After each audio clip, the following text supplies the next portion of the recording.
It wasn't hard to be still, and not speaking was her natural state. She let the woman take her hand, even though she didn't want to go back to moody Mommy and another suffocating room. She'd rather explore the hospital's endless corridors. She pretended she was walking around in the intestines of a giant dragon. When it exhaled its angry flames, they'd catapult her forward into another world. The one where she belonged, where she could race through a gloomy forest with her trusted sword, screaming the call that would summon the others. Her minions would charge behind her as she led the attack. Slash, crash, grunt, and stab. Her sword would get its taste of blood. Suzette. She smoothed down the back of Hanna's hair where it had gotten rumpled during her test. See? Not so bad. Now we'll see what the doctor says. Her tight smile forced her eye to twitch. She dabbed at the corner of it with her index finger.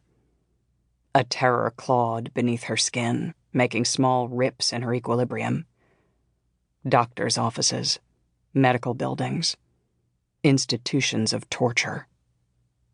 They pressed on her like a heavy slab. Hanna sat with her elbow on the chair's armrest, head on her hand, absorbed and expressionless, like she became in front of the TV.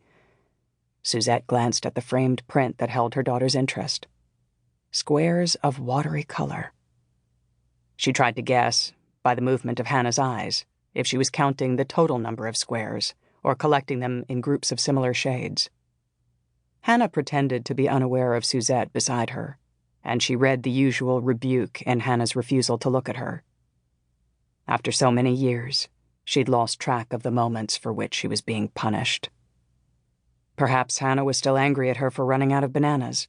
She'd slammed her fists on the table, glaring at her naked bowl of cereal. Or maybe Hanna couldn't forgive some perceived slight from the previous night, or week, or month. Hanna didn't know that Suzette had resisted bringing her in for another CT scan, 500 times the radiation of a single X-ray, but relented to Alex's wishes. Her husband's concerns remained rooted in the pragmatic insistence that something might yet be physically impeding her verbal progress. He didn't see what she did, and she could never tell him what was really wrong. That it had all been a mistake. She didn't know how to be a mother. Why had that ever seemed like a good idea? So she played along. Of course she'd have Hanna tested again. Of course they needed to know if anything was physiologically awry. She considered her daughter. They looked so much alike. Her dark, dark hair, the big brown eyes. If only she'd inherited some of Alex's fairness. She had Hanna put on a nice dress, brand new knee socks, and Mary Jane's.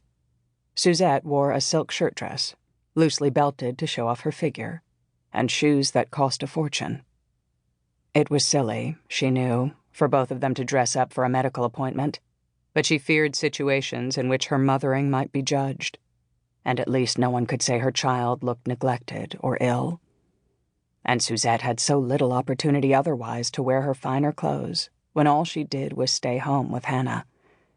She used to dress up for Alex's office parties and loved the way his lustful eyes followed her around as she sipped wine and chatted, enjoying the rare company of other adults. But no babysitter would ever come back. And they finally gave up. Alex, considerately, made the gatherings rarer and shorter. But still, she missed the casual normalcy she once had with Fiona and Sasha and Ngozi. She never asked if Alex talked about her at work, or if they all acted as if she no longer existed. Nervous about what the doctor would say, how he might criticize her, she patted a jumpy rhythm on Hanna's arm. Hanna pulled it away, lowering her chin as the colorful, blocky print continued to mesmerize her. Suzette held each part of her body too tightly. Her crossed legs, her tense shoulders, her hands curled into fists. It made the tender part in her abdomen twist and squeal in protest, and she fanned her fingers, trying to make herself relax. It was her first big outing since the surgery, 8 weeks before.